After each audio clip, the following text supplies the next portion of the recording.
Coming up on Cronkite News, one Valley company is helping the homeless in downtown Phoenix. Plus, one Valley's high school football team is breaking down barriers, one kick at a time. And later, Sky Harbor is expecting a travel surge with the upcoming Super Bowl. Cronkite News starts now.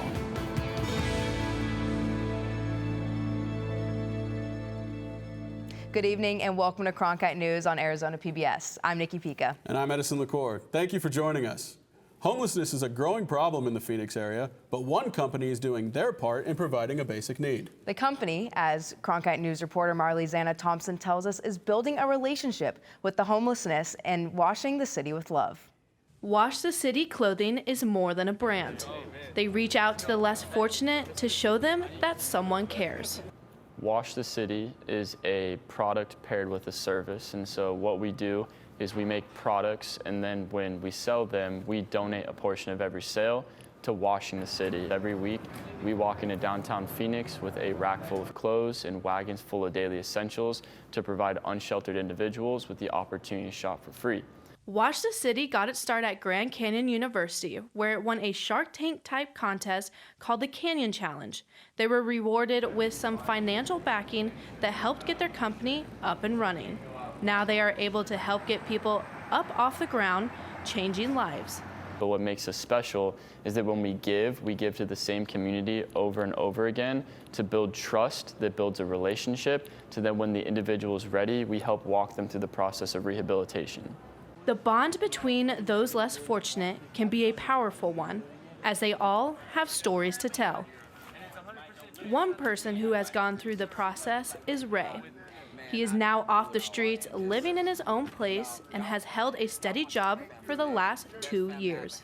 I was homeless, I was an alcoholic, I was a dope fiend, but thank the Lord today, I've been clean 6 years.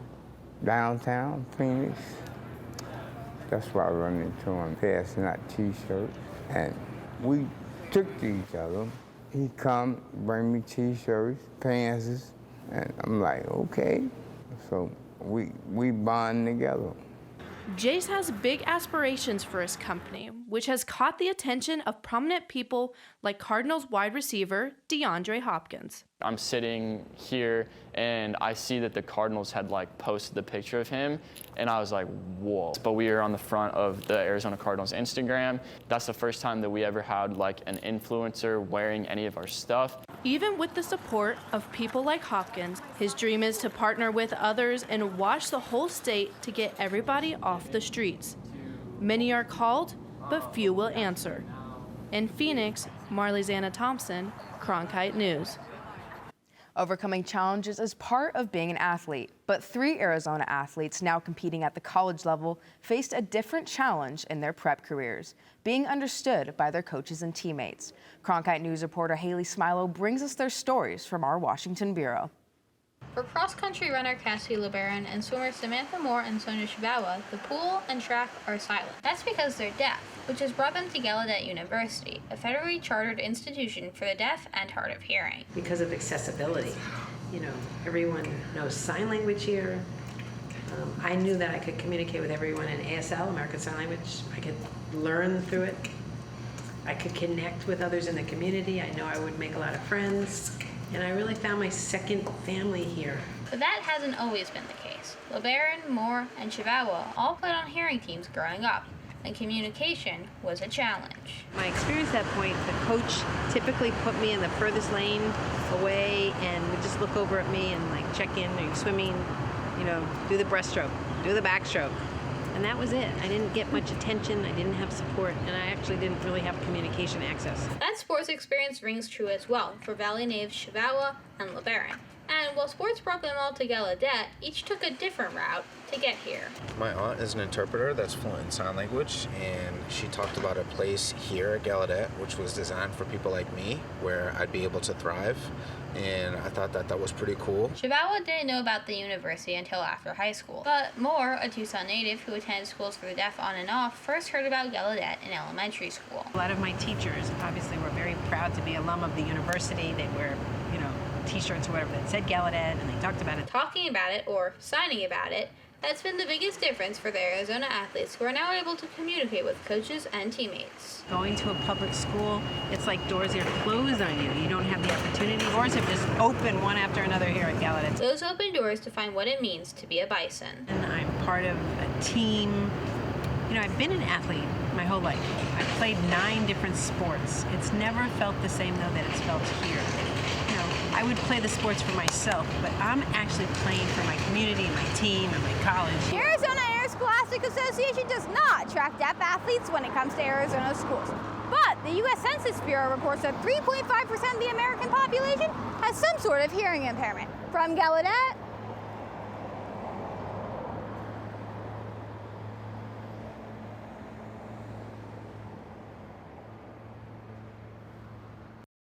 Swim team lost their most recent meet and they'll face off against Wilkes University in Pennsylvania. Cross country, on the other hand, has wrapped up its season after competing in 6 meets. Paradise Valley's high school football team made the playoffs for the first time in 7 years this season. And as Cronkite News reporter Emily Bernstein explains, the Trojans did it, kicking down barriers along the way.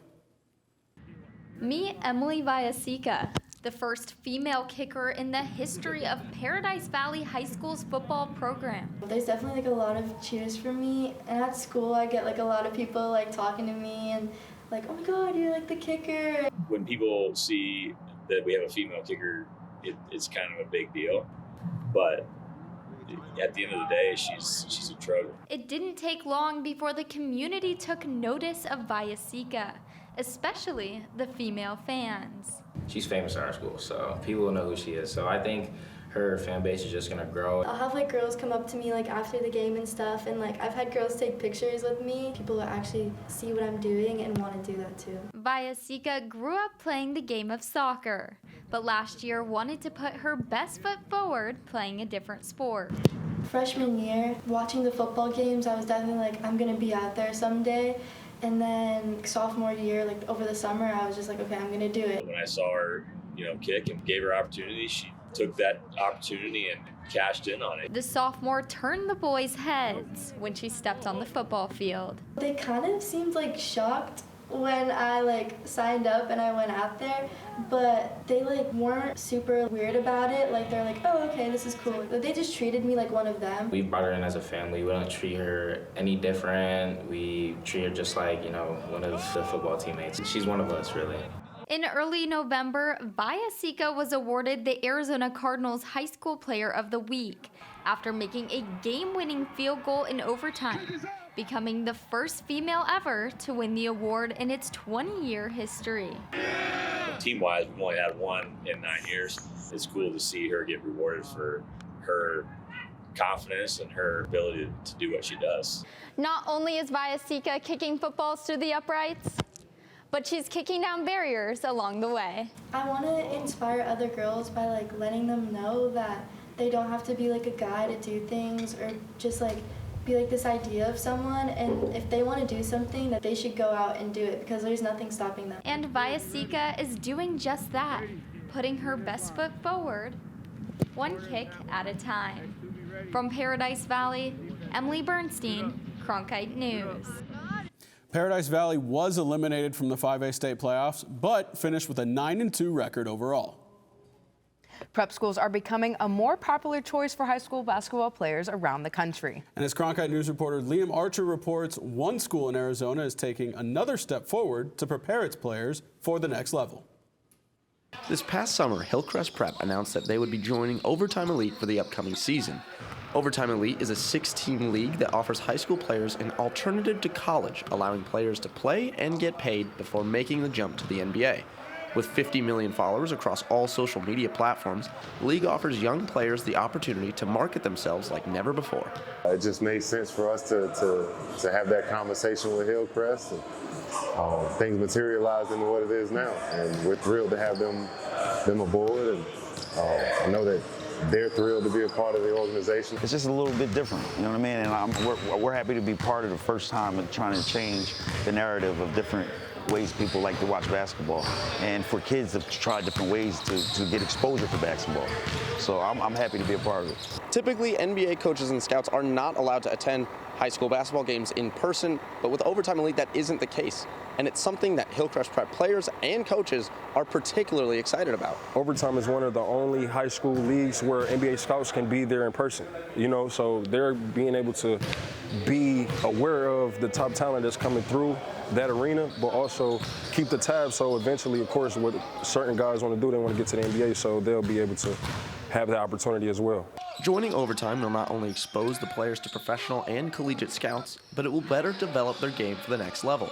Overtime has a situation where their environment is more like a pro game than ever. The arena, the different styles of play, but also over there at Overtime, they develop real well as a high level, so we try to basically critique as far as the development aspect as well. The Bruins play at Overtime Elite's arena in Atlanta throughout the season, but will still host matches here in Arizona in early 2023. In Phoenix, Liam Archer, Cronkite News. The Bruins have yet to win a game this month, but their next Overtime Elite match in Arizona will be on January 20th. I'm Diana Quintero. Coming up after the break, I'll have your top news stories. The upcoming Super Bowl is bringing a boom of people into the state, what you can expect as fans travel for the event. Plus, how some Arizona high school students contributed to a national event.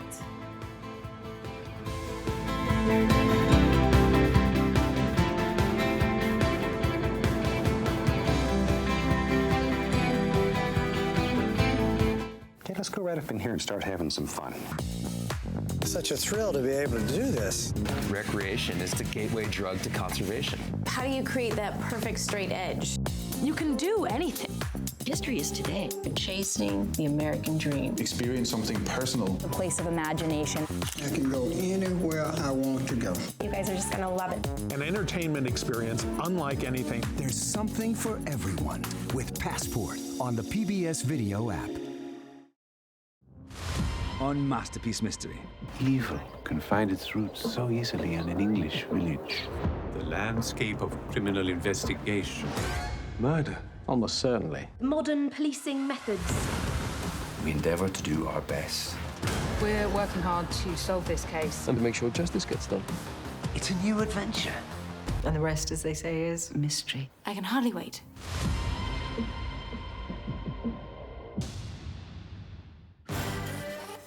Art was one of the powers that made life life. I think we all believed that.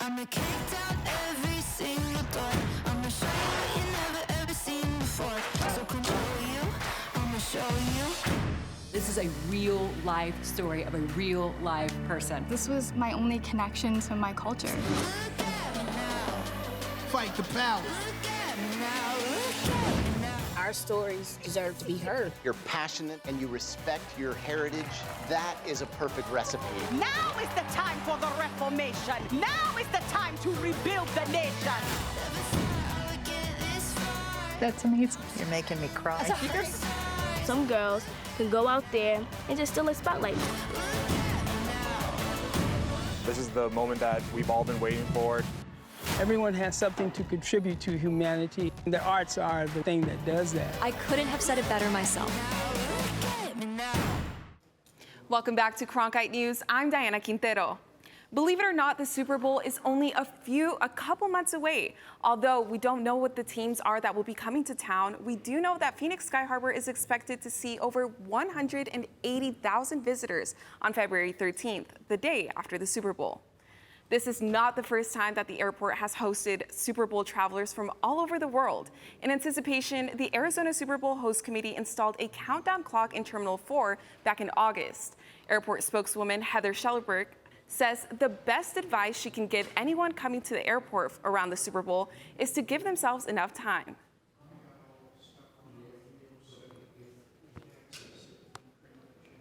And so that means leave your hotel 5 hours before your flight, get to the rental car center 4 hours before your flight, get to the ticket counter 3 hours before your flight, get to the TSA security checkpoint 2 hours before your flight.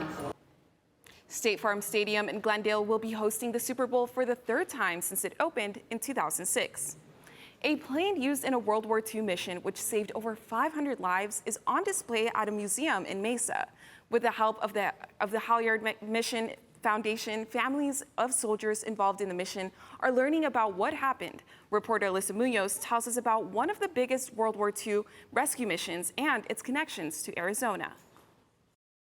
In Mesa at the Arizona Commemorative Air Force Museum, there are countless recovered items recently displayed, such as the C-47 plane used for this mission. Inside the aircraft, there are small differences you can find. Still, the memories of the people who were a part of this mission remain in photographs. As an American, right, to understand what our allies did for us, the sacrifices that they made for us. In 1944, 500 U.S. troops were shot down in Yugoslavia.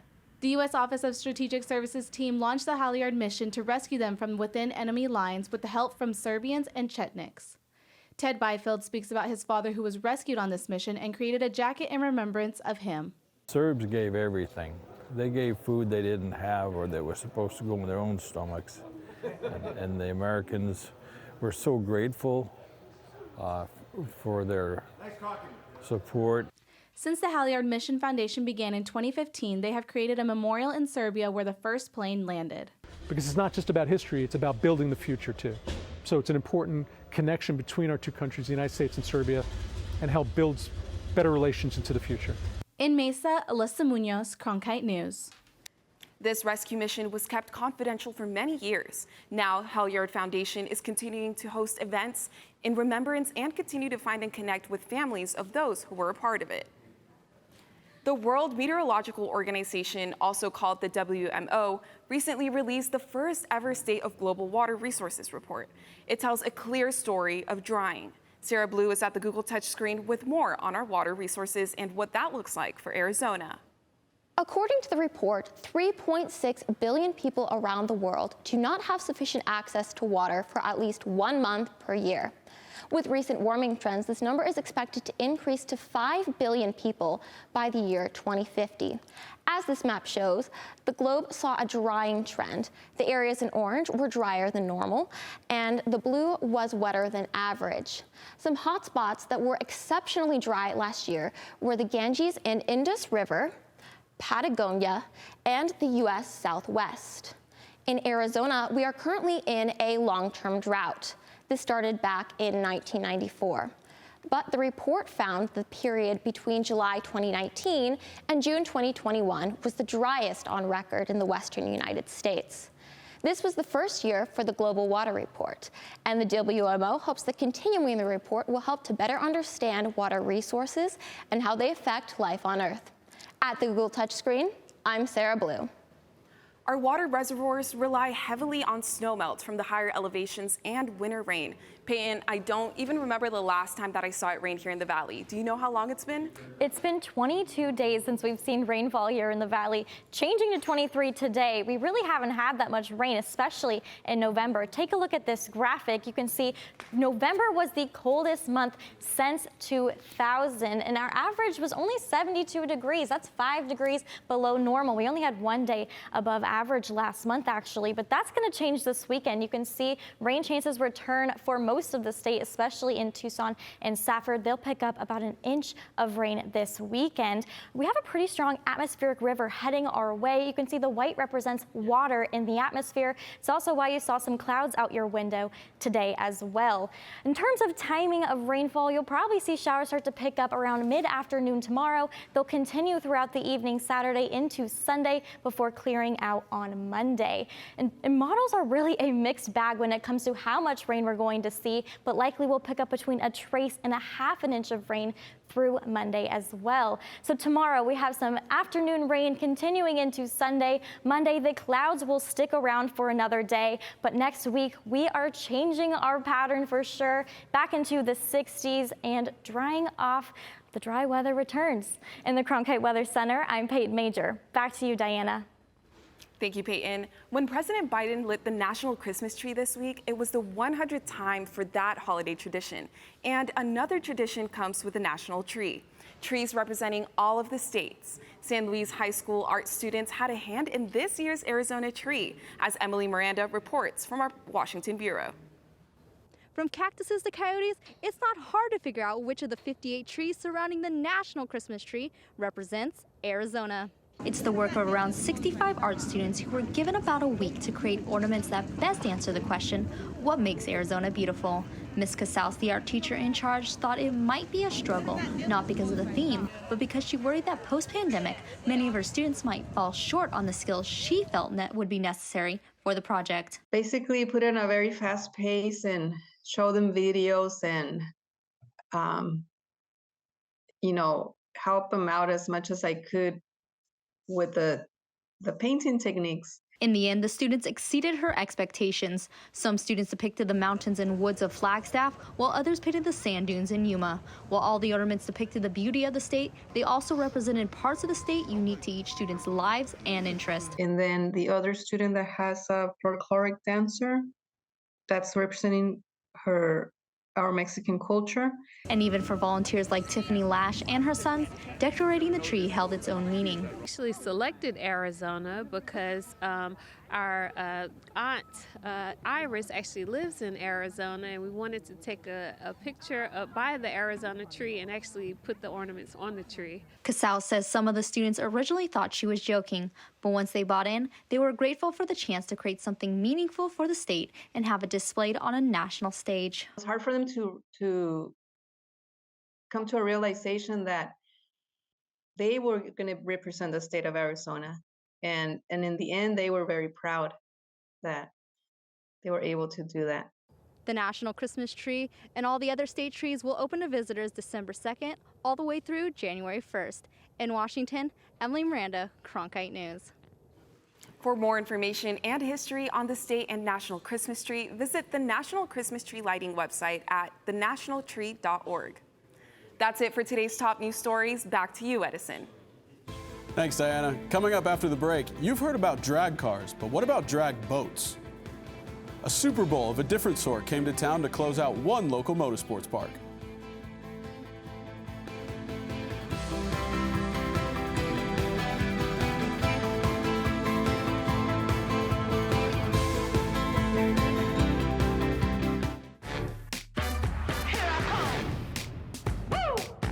Ain't no time for imitation, ain't no time for playing.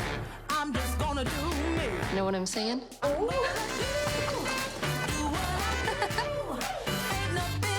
Try to stay out of trouble. Where's the fun in that? You know how ladies can be. I'ma do what I do. Did you know newsrooms today are looking for bilingual journalists? Cronkite Noticias prepares you to cover diverse communities. In Cronkite Noticias, you will obtain an unforgettable experience. Nopales como este van a tumbar. Cronkite Noticias. And develop your skills with the latest technology.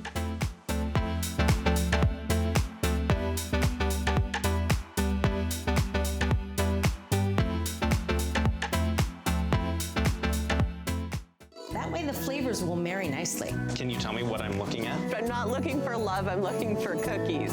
And there's still places to discover. It just absorbs you. You can make this at home if you can't find it. I will continue to eat and drink until you get here. Get here fast. Cheers. Oh, look at that. Oh, doesn't that look good? We are going to be eating well. It does work. It does. We got a happy little sky. We're just getting started.